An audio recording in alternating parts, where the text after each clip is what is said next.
Before the first cock crowed, Ada was already awake. While the rest of the world was still buried in sleep, she was down on her knees, scrubbing the cold kitchen floor with her bare hands. Her knuckles were bruised, her fingers red and swollen. She didn't mind. Pain was nothing new to her. It was the only life she knew. She had been living in this house since she was a child. Not as a daughter. Not even as a person. Just a house help. A shadow in the background, one who washed, cooked, cleaned, fetched water, ironed clothes, mopped floors, polished shoes, and sometimes, on good days, was allowed to eat. Sometimes. She lived in the servants' quarters behind the house. It was a tiny store with a mat and a bucket. No fan, no window, just heat and mosquitoes and silence. And still, she stayed. Not because she didn't want to leave, but because she had nowhere else to go. Everyone called her Ada, but no one really knew her. She was just the girl that Madam took in after her parents died, a pity project, a charity case. Or so they said. But if this was charity, it felt like punishment. Just then, a voice came from the hallway, loud, sharp, and full of venom. "You're still crawling like a snail? Lazy thing!" Madam, she entered the kitchen wearing a silky morning robe that swayed like she was walking on a runway. Her gold bangles clinked together as she raised her hand and pointed at Ada. "So this is why I feed you? You want to disgrace me in front of visitors with your snail speed cleaning? Is that what your dead mother taught you?" Ada quickly got up and bowed her head. "Sorry, Ma," she whispered. Madam scoffed. "Don't sorry, Mummy. You should be kneeling every morning and thanking me. If not for me, you'd be eating dust by the roadside. People like you should be grateful just to breathe under a real roof." Ada nodded gently. She didn't argue. She never did. Because if there was one thing Madam hated more than laziness, it was backtalk. God, Madam continued, pacing the kitchen. "Why didn't lightning strike your mother before she gave birth to you? You think I don't know your type? Ungrateful child. Always quiet like you're keeping secrets. I see you." Ada's lips pressed together tightly, but still, she didn't speak, because silence had become her safety, her protection, her only power. Later that morning, the house came alive. Important guests were arriving. The driver was washing cars. The cook was roasting meat in the backyard. Amaka, the cook's assistant, was busy arranging juice cups, but still found time to hiss at Ada. "Your own jobna to disappear, right? Madam say make you hide your bush face before her friends see you. Don't come and pour bad luck on their meal." Ada turned away and quietly moved to the side yard. That was where she always hid during big gatherings, her own special corner behind the generator. Nobody called her. Nobody looked for her. She didn't exist during important occasions. She sat on the ground and watched the sky. There was no food for her yet. She would eat after the last guest had left. If any crumbs remained, she had gotten used to it. To the hunger, the long hours, the shouting, the insults. But something felt strange today. Somehow the wind felt heavier. Then, one day, for Ada, it's a normal routine. But upstairs, in the master bedroom, Chief Enosi, the man of the house, lay on his bed, breathing slowly. Each breath sounded like a whisper fighting to survive.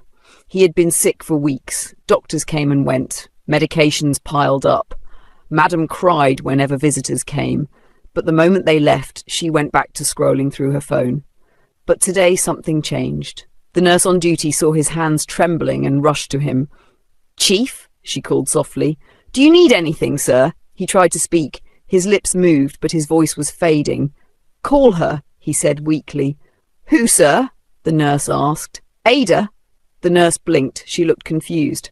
"Ada? The house help? Downstairs," he whispered. But before she could ask more, his chest rose one last time and stopped. Chief Enosi was gone. A loud scream followed, the kind that shook the house from wall to wall. "Ah! My husband! Ah!" Madam wailed like the world had ended. Her voice echoed through the walls, bouncing off chandeliers and marble floors. She rolled on the floor, slapping her body, pulling her wig halfway off. Guests gathered quickly. Morning came, past a ride. Ada watched from behind the fence. She didn't scream, she didn't speak, she just stood there, staring at the sky, because her heart had been quiet long before Chief's heartbeat stopped. She didn't cry that day. That night, the compound was filled with visitors. Important men, rich women, politicians, distant relatives who never cared before. They came to do fake cry, eat gossip, and be seen. They all dressed in black, holding handkerchiefs to wipe off fake tears. Madam sat at the centre, surrounded by sympathisers. But Ada, she was told to stay inside. She watched through the window, holding the curtain slightly open, and something inside her chest burned. The next morning, the compound was quiet again. The funeral was scheduled for the weekend. Everyone was busy planning, arranging, discussing. That's when the knock came. Firm, direct, important. A tall man in a grey suit stood at the gate holding a brown envelope. "Good morning," he said. "I'm here to read Chief Enosi's will."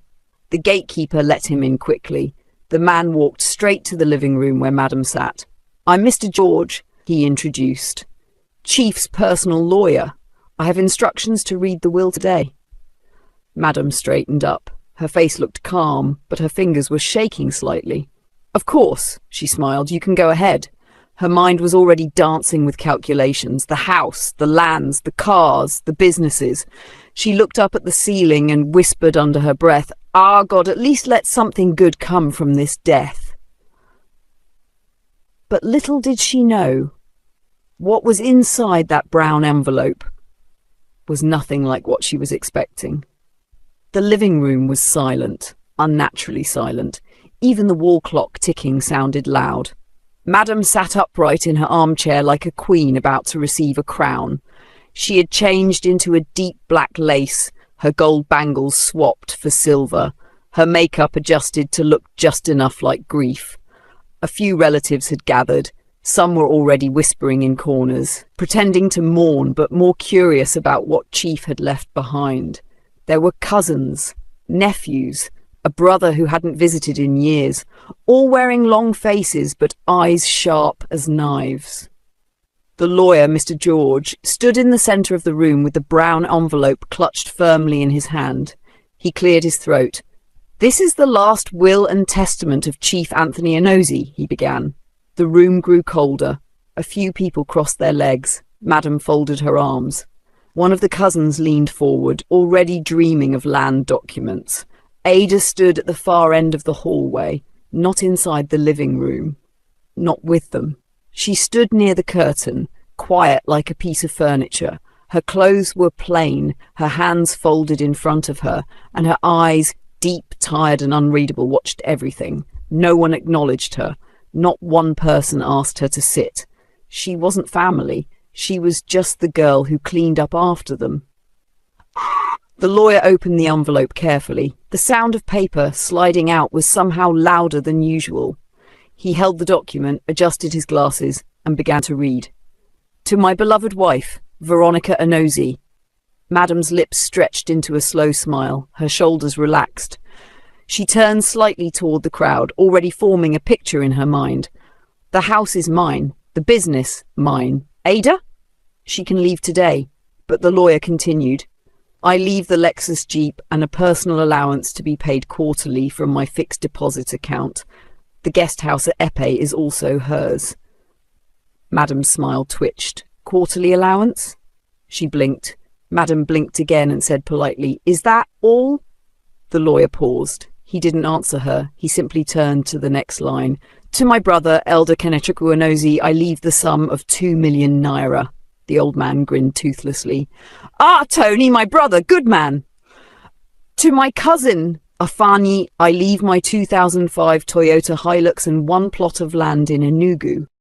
Ifeanyi snapped his fingers and whispered, "God, you're faithful." Whispers began to grow. Heads turned, scanning the room. "That's it. What about the main house? What of the company?" Madam sat up straighter. She said coldly, "Please, Mr. George, where is the rest?" Mr. George didn't respond. He simply turned to the last section of the will. His voice lowered slightly, firm, clear, with a touch of hesitation. The remainder of Chief Anthony Enozi's estate, his properties, investments, shares, company rights, and this mansion, have been willed to. He paused. Madam leaned forward. The relatives leaned forward. Even Ada, though still silent, felt her heart knock against her chest. Mr. George looked around the room, then slowly said, "The full details of this section have been sealed in a separate file, to be opened and executed privately, in front of the beneficiary only." Gasps filled the room. Madam Enozi, shocked. "What do you mean, privately? This is my husband's will. That's what he instructed," the lawyer replied calmly. This part of the inheritance was to be handled directly with the person named. Alone. The room erupted into confusion. Why would he do that? What kind of secrecy is this? We're his family. We deserve to know. Mr. George raised a hand, silencing the room. His wishes were very clear. He believed that not all truths were meant for open ears. Madam's hands gripped the armrest. Her mouth opened, then shut again. Her eyes flickered, confused, worried, and just a little afraid. "So who is this beneficiary?" she asked. "Can't say," the lawyer replied. "Not here." Not here, but they've been contacted. They'll meet me at the office tomorrow morning." Ada shifted slightly behind the curtain. Nobody looked her way. Nobody noticed how her hands had tightened, or how her eyes were suddenly filled with something strange. That night, the mansion was restless. Madam didn't eat. She paced up and down her bedroom, replaying the lawyer's words over and over. To be opened privately. Not all truths are meant for open ears. Her heart raced. Why hadn't Chief told her about this? What was he hiding? Meanwhile, downstairs, Ada sat by the kitchen sink, washing plates from the guests' dinner. The water was cold. Her hands were shaking. But she wasn't cold. Something inside her was boiling, hot and quiet. But she kept doing her work, so my life here has expired just like that. Where else can I go? I'm so sure Madam would throw me away soon. The next morning came too slowly for Madam. She hadn't slept a wink. Her pillow was dry, but her mind soaked in confusion. She sat at the edge of her bed, staring at the wall, her nightgown wrinkled, her wig tossed on the floor, her eyes sunken and heavy. "What kind of will is that?" she murmured to herself. "How can the most important part be private?" She stood up suddenly and paced the room. "He never told me anything. Nothing. I gave him children. I gave him years. And now, secrecy?" The mirror didn't answer her questions. The room didn't calm her nerves. She picked up her phone and dialed the lawyer. No answer. She tried again. Still no answer. "This man wants to give me high blood pressure." Meanwhile, in the servants' quarters behind the house, Ada had just finished her morning routine. She swept the backyard, cleaned the guest toilet, and refilled the water drums. But her heart was far from her duties. Her mind kept drifting back to the living room, to the lawyer's voice, to the sealed file. She hadn't been called. No one said her name. Yet something inside her stirred. It wasn't greed. It wasn't curiosity. Her spirit was disturbed. Why would Chief hide something from Madam? This is trouble, real trouble. But by 10:15 a.m., Mr. George sat in his quiet office. Mahogany shelves surrounded him. The air smelled of leather files and dusted truths. He unlocked a small metal drawer and brought out a cream-coloured envelope. It had no name on it, just the late Chief's signature sealed in wax. He stared at it for a moment. "You always had secrets, sir," he muttered. Just then the door creaked open, and Ada stepped in, quietly, slowly. She didn't wear anything fancy, just the same plain dress, her hair tied with a scarf and her eyes looking down. "Good morning, sir," she whispered. "You suddenly sent for me, sir." George stood and nodded gently. He didn't smile, but he didn't frown either. He simply gestured to the chair across from him. Ada sat down. Then he placed the envelope between them. Still no name, still no explanation. "This is for you," he said. Ada's eyes widened slightly. "For? Me?"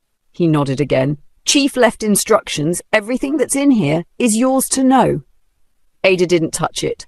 Her hands trembled slightly. Mr. George leaned back in his chair. He never said much about you, but I could tell you meant something. I was just the help, Ada replied quickly, almost ashamed. Yes, the lawyer said slowly, but even shadows carry stories. Back at the mansion, Madam was pacing the living room like a lioness whose den had been disturbed. She had called 3 of Chief's friends, hoping for clues. Nothing. She had searched his wardrobe, his documents, even checked the drawer he always locked. Still, nothing. What could he possibly hide from me? What is he trying to do from the grave? She turned sharply as the gate creaked. Ada walked in, carrying a white file under her arm. Madam's eyes followed her like a hawk. She saw the envelope, she saw the look in Ada's eyes, and something inside her snapped. Madam, where are you coming from? Ada, nowhere, ma. Madam, what is that you're holding? Nothing important. Madam marched closer and snatched the file. She opened it. Her eyes scanned the first page. Then the second. No documents, just one sheet. She froze because she recognized the handwriting. It was Chief's. Madam? Why did he give you this? Who are you, really? Ada stepped back. Ada, you'll find out soon enough. What do you mean? What do you mean? Ada said nothing else. She turned and walked away, upstairs, into the hallway, and disappeared behind the maid's door. Madam stood frozen in the middle of the living room. For the first time, she felt it. Not anger, not hatred, fear, and a question echoed in her head, over and over again. What did he leave behind that he couldn't tell me while he was alive? Madam couldn't rest, not even with hot tea, not even with 2 sleeping pills. She sat on the edge of the sofa all afternoon, staring at the file Ada had brought home. It was back in her hands now after Ada left it carelessly on the kitchen stool. It wasn't full of bank documents, no property papers, nothing dramatic, just a single letter, written in Chief's handwriting, folded once, dated 2 years ago, no greeting, just lines, heavy lines. And one sentence stood out like fire on white cloth. What I owe the world, I have placed in her hands. Madam read that line 23 times. Each time it felt heavier. Who was her? Why would Chief write that? Why now? And why Ada? She leaned back, trying to find air, and then something happened. A memory came. Flashback, 10 years ago. The house was newer then, shinier, busier. Chief had just brought Ada in, a quiet girl, small, thin, dirty feet, big, frightened eyes. Now, he said she was the child of an old friend who had died, said she needed shelter, food, and help. Madam hadn't liked the idea, but she played along at first, until one day she caught Chief standing by the hallway mirror, staring at Ada as she dusted the shelves. He wasn't smiling, he wasn't frowning either. He was just watching her, too long, too silently. Madam remembered the unease that crawled up her spine that day. Why are you always looking at that girl? Girl? She had asked. Chief had blinked and quickly turned away. Just making sure she's doing her work properly, he answered, but something in his voice sounded too soft. That was the first time Madam began to see Ada as more than just a maid. But even then, she brushed it off. After all, what could a house help mean to a man like Chief? Back to present. Madam dropped the letter on the table and stood quickly. Her chest was rising and falling. She walked to the mirror in the hallway, the same one from 10 years ago. She stared into it, not at herself, but at the staircase behind her, just like Chief once did, as if Ada might appear there again, as if her shadow still lingered. "What have you done, Tony?" she whispered. "What were you hiding?" And for the first time in her life, Madam felt small in her own mansion. Meanwhile, Ada sat on the floor of her servant's room, back against the wall, file beside her, candle flickering in the corner. She held a worn photograph in her hand, a faded picture of a woman and a man beside her, smiling. The same man who had just been buried. She stared at the photo for a long time, then folded it, kissed it softly and slipped it back inside the envelope. Tears didn't fall, but her throat ached from holding them back. She hadn't come here to steal anything. She hadn't planned revenge. She never knew herself, but now Now everything had changed, because the world was finally turning to look at her, and soon they would all know. The compound wasn't what it used to be. It was quieter now, but never silent, because even when no one spoke, the walls whispered. And lately, they whispered Ada's name. First, it was the security man, Kunle, who had seen Madame pacing by the hallway mirror again, same spot, same time every evening. Then it was Clara, the cook, who noticed Madame didn't eat lunch for 2 days straight and had become strangely polite to Ada. Ada, a girl they barely noticed, a shadow in uniform, a background noise. Now, she was walking air. Everyone stared when she passed. They didn't mean to. But they couldn't help it. There was something different. Not in her clothes, not in her steps, in the way the house reacted to her, as if it had finally recognized her presence, as if it knew something was about to shift. Meanwhile, inside Madame's rooms, she had called in her brother, Uncle Desmond, a retired detective with too much pride and too much time. He showed up in jeans and boots, chewing gum as if he were on a casual Sunday stroll. But his eyes were sharp, and when Madame handed him the letter, he didn't say anything for 5 whole minutes. He read, reread, turned the paper over, smelled it, held it up to the light, then said, "You say this came from the maid?" "Yes," Madame said, her voice low. "She brought it back after the funeral. And you're sure she didn't steal it?" "I don't know what to believe." Desmond dropped the paper on the side table and crossed his legs. "You want me to dig into her past?" "Everything," Madame said quickly. "Where she came from, who she is, what she knows, and why Tony gave her this." Desmond gave a slow nod, then smiled. "You think she's his child?" "No," Madame said too fast. "She can't be." But she didn't believe herself, and Desmond saw it. "I'll start tonight," he said, picking up his car keys. "Let's see who the house help really is." Later that night, Ada stood behind the curtains in the kitchen, watching Desmond's car reverse out of the compound. She didn't flinch. She didn't hide. She just watched. Silently. Her heart didn't race. She was prepared for this. Let them dig. Let them search. Let them pull up every file, photo, fingerprint. They wouldn't find what they were looking for, because the truth wasn't in dusty archives. It was inside this house, in rooms locked for years, in boxes Chief had told no one about, in voices Madame refused to remember, in shadows that moved when no one was watching. Meanwhile, in the boys' quarters, Kunle the gateman was talking to Clara the cook. Low voices, nervous laughter. "That girl no be ordinary person, Clara." "Which girl?" "I dunno. Wetin you dey think?"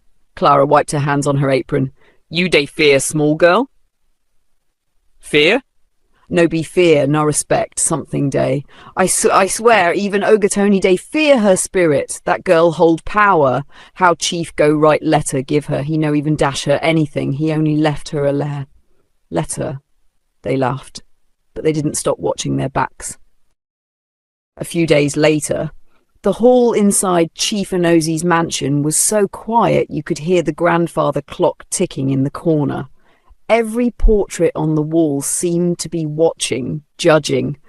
The lawyer, Mr. George, stood at the centre of the room, nervous. Perspiration crept along his collar despite the air conditioning. He glanced at the uniformed officer silently by the entrance before adjusting his tie. He hadn't slept for days. Ever since Chief Onosi's death, Mr. George had been receiving calls, not condolence calls. Threats, heavy breathing, masked voices, midnight knocks. One message had simply read, "Alter the will in my favour, or lose more than your career." He knew who it was from. He didn't need to guess, and he knew why. So finally, he did what Chief Onosi told him to do on his deathbed. He called a meeting, not just with the family. He invited the police. He also called in journalists and a few carefully selected elders from the community who were close to the chief. Now here he was, in the mansion of a man whose secrets could set the world ablaze. Veronica, now the widow, sat stiffly in her seat, surrounded by her children, or rather the children everyone believed were the heirs. Her expensive black gown shimmered slightly in the light, but her face was all ice and thunder. Ada sat at the back near the door. It was the lawyer that demanded she should be in that meeting. There was a hush when Mr. George finally cleared his throat and opened a leather file. "Before I proceed," he began, voice barely above a whisper, "I want it known that I feared for my life, but I fear the truth more when it is buried." Murmurs. Veronica's jaw tightened. He opened a sealed envelope, the one Chief had kept hidden for years, the one no one dared to touch even after the man passed. Inside it was a letter, a voice from the grave. "I was instructed," the lawyer said, holding the letter like it burned, "to read this to all of you aloud with everyone present." A beat of silence. "Before that, I have a story to tell, one that only a very few people in this room may know, and even fewer will want it told." Veronica shifted in her chair, trying not to look worried. The lawyer noticed the flicker of fear in her eyes. He took a deep breath and began. "Many years ago," he said slowly, "before Veronica became Chief Enosi's wife, there was another woman in his life, a woman who was meant to be his first and only bride." Gasps. The room rippled. Veronica's hand tightened on the chair rest. The woman's name was Amaka, a university student at the time.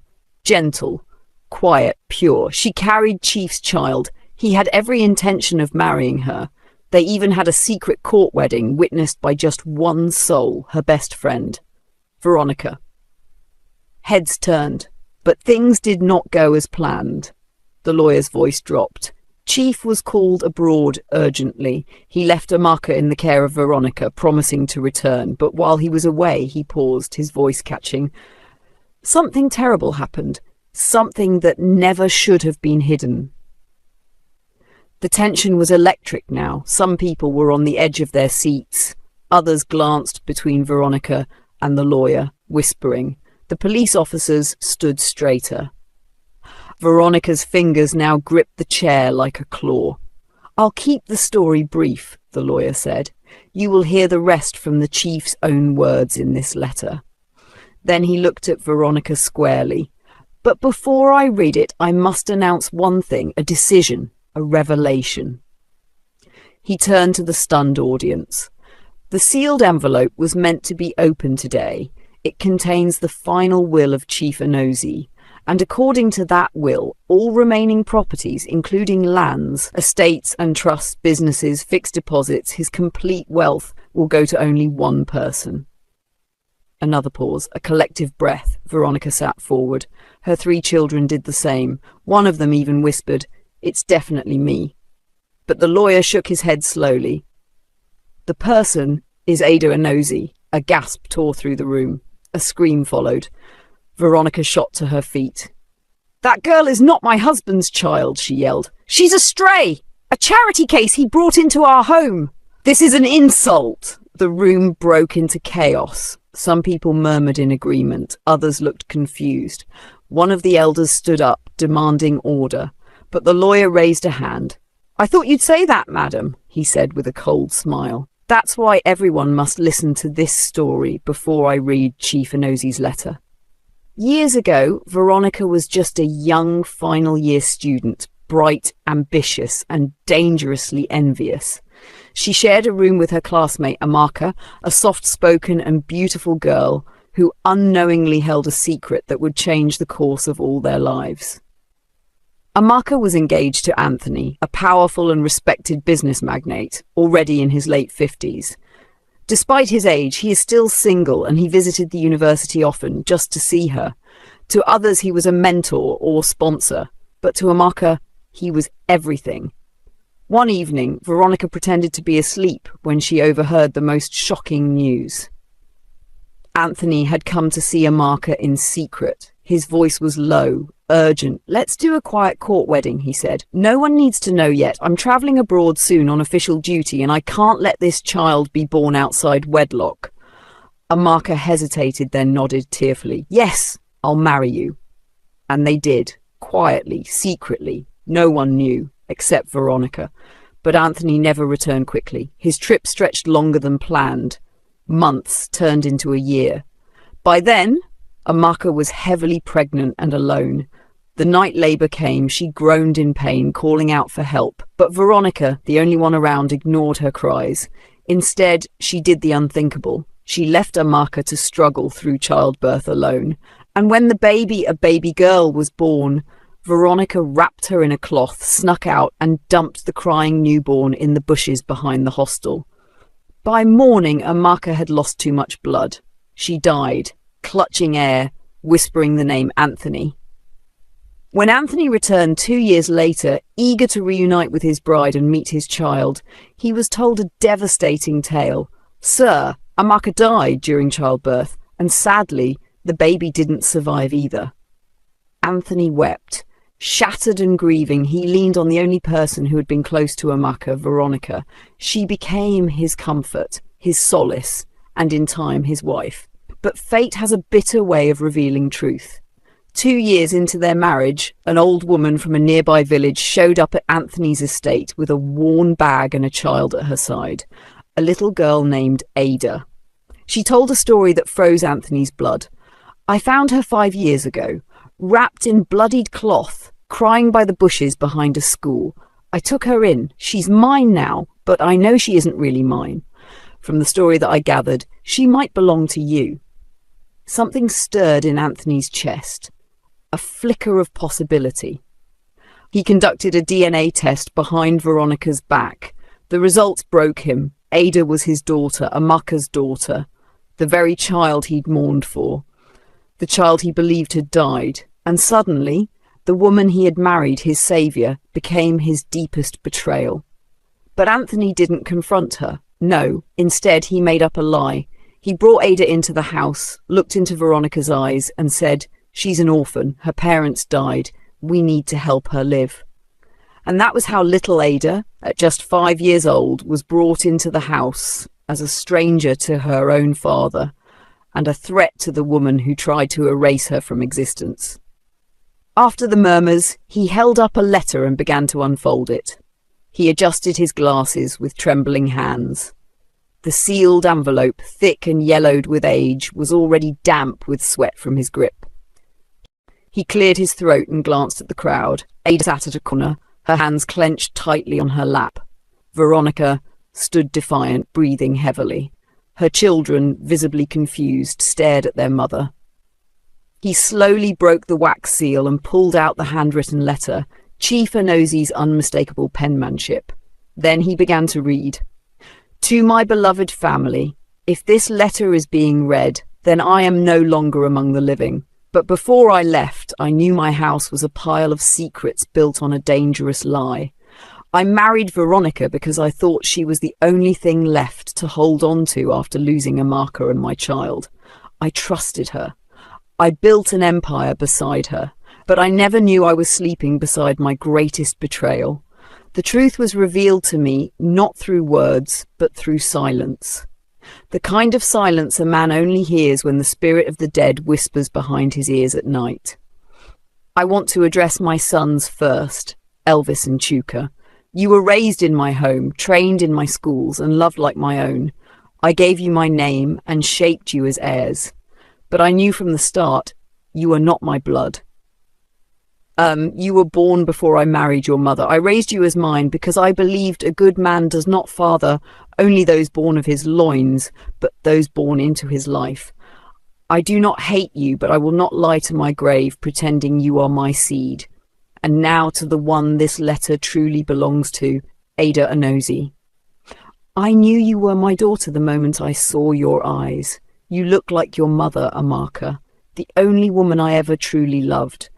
I kept you close, but hidden, because I knew the truth would burn this house to the ground. I stayed silent, not because I was weak, but because I was waiting for the right moment to give you what is yours. So today I name you, Ada, as the rightful heir to my legacy. All remaining properties, assets, lands, and the controlling shares in my companies belong to you. Let no one contest this. My fingerprints, DNA, and voice recordings are all attached to this will. And if any hand tries to rise against you, let the law strike them first. I do not ask for revenge, Ada. I ask for healing, the kind that only truth can bring, from beyond Chief Anthony Anosi. The hall fell silent. Not a sound, not even the creak of a chair. Then a loud crash. Veronica had flung the flower vase to the floor. She rushed toward the lawyer, screaming, "Lies! Lies! My husband would never! This is forged! This is your doing, George!" But 4 police officers immediately stepped in front of her. One of them raised a document. "Madam Veronica," he said, "this voice recording confirms everything." He played it. Chief Onozi's voice echoed through the speakers. "If I die before Ada receives this, you must protect her, George. She is my only child, my only true heir. Do not fail her, like I did." Veronica fell to her knees, but not from guilt, from rage. She looked up at Ada with burning hatred. "You little snake! I should have ended you when I had the chance." Suddenly, Barrister George stepped forward, his voice cold and firm. "Madam Veronica, you are under arrest for attempted child abandonment, obstruction of justice, conspiracy, and forgery. The evidence is overwhelming. Your husband kept everything, even your private letters and deleted texts. It's over." Veronica didn't scream this time. She just stared at Ada like she had seen a ghost crawl out of a grave she buried with her own hands. Her perfectly powdered face melted under the pressure, sweat, tears, and years of pride sliding down her cheeks. Her knees buckled again, but this time no one rushed to help her. How did it all slip from my fingers?" she whispered, almost to herself. She looked around, at Chuka, at Elvis, but they wouldn't even meet her gaze. The same sons she built her life around, the same boys she used as shields, even they were ashamed. "I did it all for you," she whispered to them. "For this family." But Chuka only turned away. Elvis stepped back. Veronica let out a dry, bitter laugh. "I built this house. I wore his ring. I gave my youth, and now you give it to her?" She spat the last word like poison, pointing at Ada. But Ada didn't flinch. She stood calm, tall, graceful, and quiet, like a storm that had passed. Veronica lunged toward her, but the officers held her back. "She's nothing! A mistake I should have erased completely!" Ada finally stepped forward. She looked into the eyes of the woman who once tossed her in a basket like trash. "I forgive you," Ada said softly. Veronica blinked. The room fell even quieter. "I forgive you," Ada repeated, "because I won't carry your bitterness. I have too much to build, too many children like me to lift up. You tried to bury me, but you planted a seed instead." Veronica froze. Those words hit her harder than any slap. She began sobbing, not the loud, dramatic kind, but deep, guttural sobs that shook her whole body. Years of lies, masks, and deceit crumbled into dust at her feet. She was led away in handcuffs. No more pearls, no more power, no more throne. 1 week later, Chief Onozi Foundation headquarters. The compound once ruled by Veronica now had a new nameplate. Ada Onozi, Executive Director. A new dawn had arrived.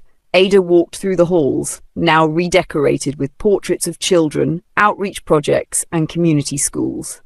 She paused at a photo of Chief Onozi and her mother, Amaka, in their youth. Her eyes welled up with tears, but she smiled. "Thank you, Papa," she whispered. At that moment, a group of young girls rushed up to her, one holding a bouquet. "Miss Ada! Miss Ada! You're a role model! We love you!" She knelt down, took the flowers, and said, "If I can do it, so can you. Never let anyone write your story. You hold the pen." They clapped. The cameras flashed. Justice had been served. The forgotten daughter had become the face of legacy, and the house that once tried to silence her now echoed with her name. Ada Onozi. Hello, besties. Did that touch your heart? Drop your thoughts in your language below. Let me know. What would you say to Ada if you met her? Did Veronica deserve that ending? Your comments keep me going, bestie. Don't forget to like, share, and subscribe for more powerful stories. Until next time, bye.